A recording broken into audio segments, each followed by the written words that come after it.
এবং যথাযথভাবে না করা হয় তাইলে দেশের অস্তিত্বই নষ্ট হবে এই কথা নয়।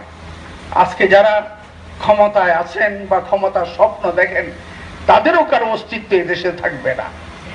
এই কথাটা ওদের বিপদটা ওদেরকে বুঝাইতে হবে। রাষ্ট্র ধর্মের বিষয়টা যখন চলছিল তখন চতুর্দিক থেকে যারা সরকার চালাচ্ছেন তাদের সাথে ওদেরকে বুঝাচ্ছিল যে কোন রকম দেশ থেকে দেশের বাইরে থেকে যে কখনো নরম হবেন না। কিন্তু যখন তারা এই কথাটা বুঝতে পারলো যে তাদের জন্য ক্ষতিকর, আমরা ইসলামের ওয়াজ করি ভালো কথা, কিন্তু ইসলামটার জন্য ক্ষতিকর সে বুঝবে যার ভিতরে ঈমান আছে, আর যার ভিতরে ঈমান নাই সেটা ক্ষতিটা বুঝবে না।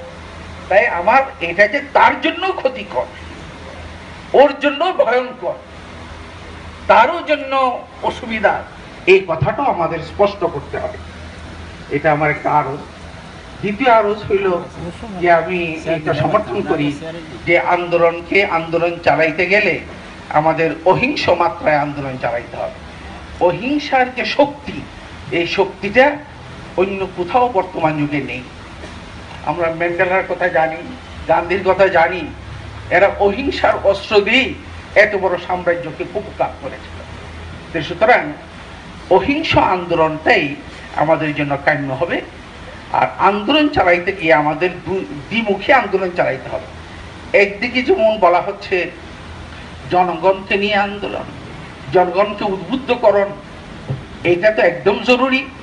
সাথে সাথে এই কথাটা এসেছে এখানে, নীতি নির্ধারক যারা,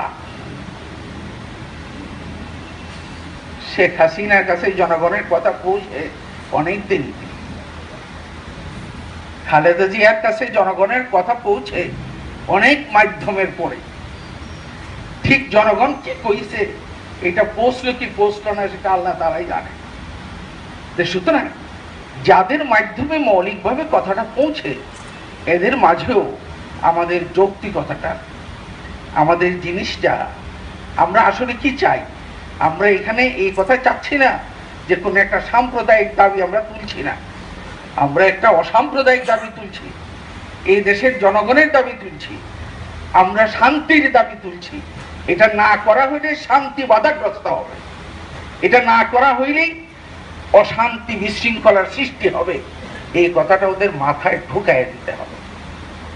তাই আন্দোলনটা উভয় মাত্রায় চালাইতে হবে, জনগণের দিকে যেমন চালাইতে হবে, অন্য দিকেও চালাইতে হবে। এবং আমি বলবো যে আজকে আমি